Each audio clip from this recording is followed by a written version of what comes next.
We have been talking about adhesion of cells to ECM.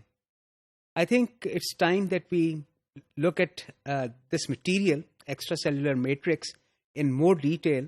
So far, it has been sort of a black box. Initially, it was thought that ECM is an inert material, basically responsible for that ECM just plays a structural role. ECM has a much more important role than just providing structural support. Let's take a closer look. ECM plays a very complex role in regulating the behavior of cells that contact it. It influences their survival. ECM plays a very important role in development, migration, proliferation, forming different shapes of different structures, and also their function. We will primarily discuss ECM of vertebrates, but the origins of extracellular matrix are very ancient. Virtually all multicellular organisms make it. For example, cuticles of worms and insects and shells of mollusks. For example, mollusks are snails, and also oysters, for example, are mollusks. Their hard material, or the shell, is also made up of extracellular matrix. Tissues are not just solely made up of cells. A substantial part of their volume is extracellular space, which is largely filled by an intricate network of macromolecules consisting of extracellular matrix. Here in this photograph, for example, you can see that there are a bunch of these cells which are in the grayish part is the cells, and the dark dot in the middle is nucleus. And this white space around these cells is basically extracellular matrix. The ECM is composed of a variety of proteins and polysaccharides that are secreted locally and assembled and organized into a meshwork in close association with the surface of the cells that produced it.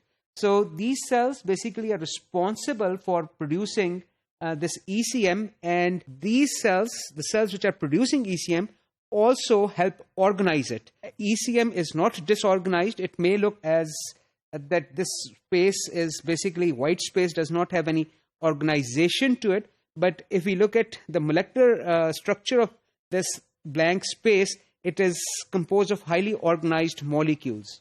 ECM in connective tissue is plentiful, is more than the cells that surround it, and it also, ECM determines the physical properties of the tissue. Amount of ECM differs from organ to organ.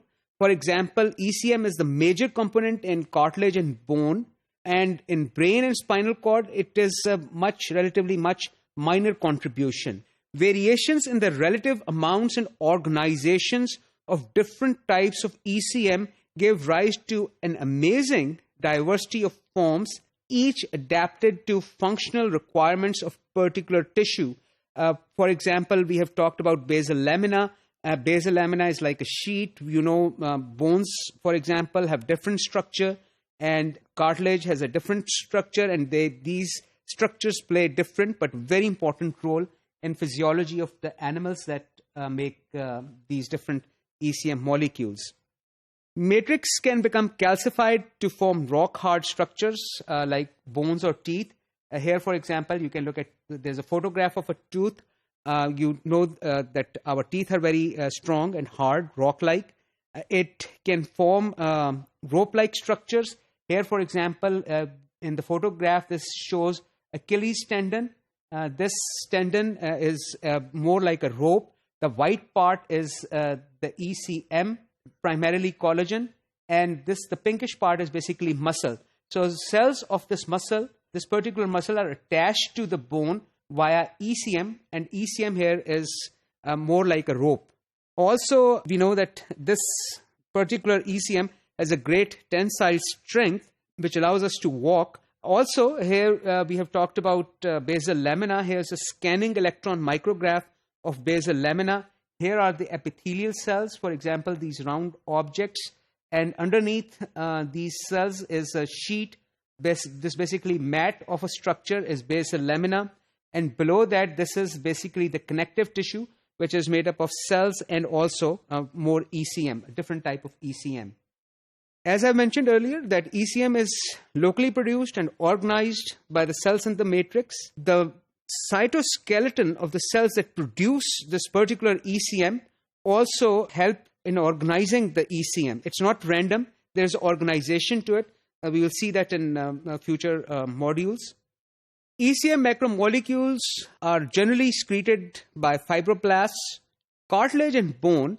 They are secreted by a special type of cells which are from the fibroblast family. These are sort of a modified fibroblasts, and they have a specific name. For example, the cells that make cartilage are called chondroblasts, and the cells that make bone are referred to as osteoblasts. So ECM can take different forms, and depending upon the tissue, it plays a very important role in functioning of that particular tissue.